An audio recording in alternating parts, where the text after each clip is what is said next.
1485 was a huge year in English history. Henry VII defeated Richard III in Bosworth Field and ended the War of the Roses, and thus began the Tudor dynasty. But as one crisis ended, another started. But this was not about men fighting for power.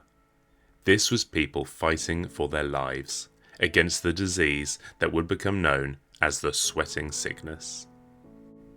The Sweating Sickness was a mysterious and fatal illness that affected England and Europe in Tudor times.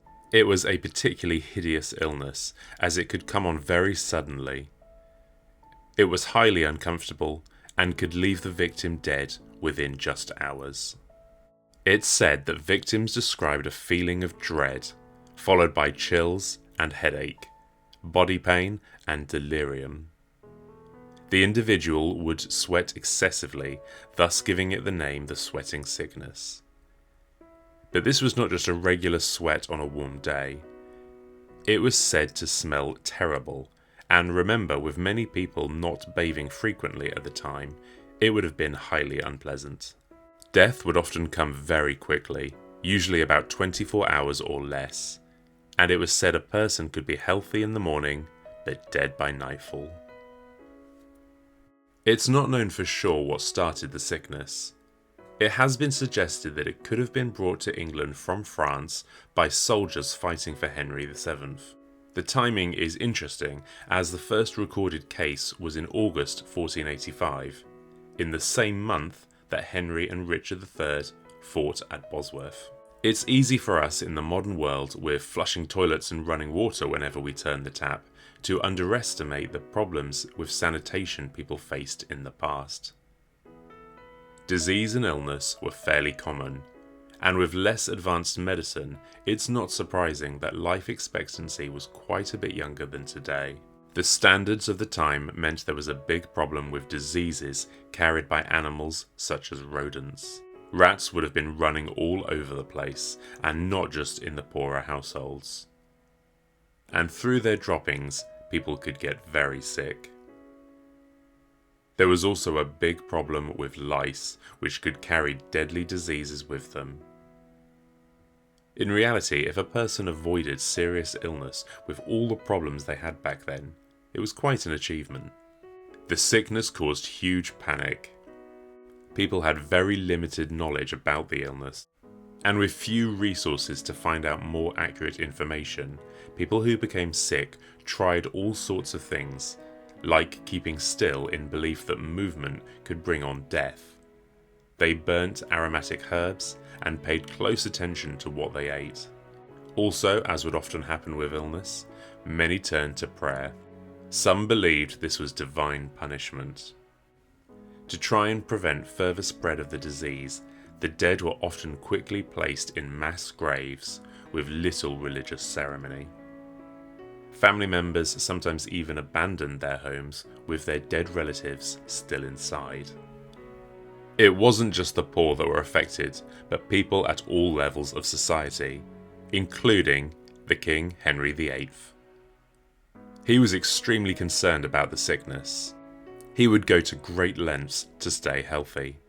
Any report of the sickness close to him would cause him to get up and leave. How lucky for him that he had the power to change location so easily, unlike most of his people. He often stayed at remote countryside properties with as few people around him as possible. It's thought at times that he changed location several times a week. Few friends and servants were allowed near him.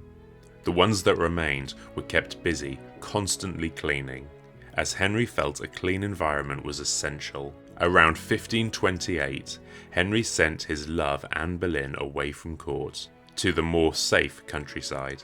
However, to his horror, she actually got sick, but recovered. Henry sent one of his best doctors to help her, but kept his best with him. At this time, the two kept in touch by writing loving letters to each other, which must have been huge comfort at this time of fear. Henry was a brave man in many ways, but his fear of illness and disease was strong and would last his whole life.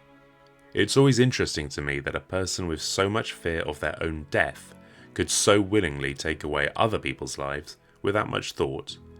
Fun fact, this was not the only time we saw Henry be obsessed with keeping a hyper-clean environment.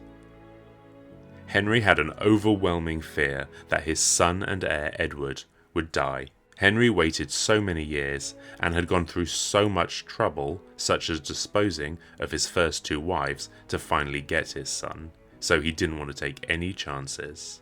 Some of the precautions taken were: Edward must be kept far away from big groups of people and potential sickness.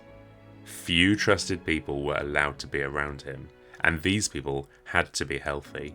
Some servants' sole duties in the prince's household were to clean over and over again. Furniture, clothes, bedding, and even the walls were cleaned far more than would be typical at the time. Between 1485 and 1551, there were 5 major outbreaks of the sickness, meaning it ranged all the way from the very beginning of Henry VII's reign until deep into his granddaughter Elizabeth I's reign. After this point, the disease seemed to pretty much vanish from England. So how did it end? Well, there are many possible factors that could have helped it end. It could be environmental changes that had possibly once helped the disease thrive, now changed. Also, improved human conditions and less interaction with rodents may have helped. It may be that the virus mutated, or that people built up a resistance. Ultimately, it seems to be a bit of a medical mystery, and not really understood hundreds of years later. Frankly, I'm pretty sure at the time most people would not have cared why it went away, but were just very grateful that it did. It's not exactly clear how many people lost their lives to the disease, but it was certainly a huge number. Supposedly, 15,000 deaths happened in London alone during the 1485 outbreak. And with a far smaller population, this would have been a huge loss. It's fair to say that this is one of the worst sicknesses in English history.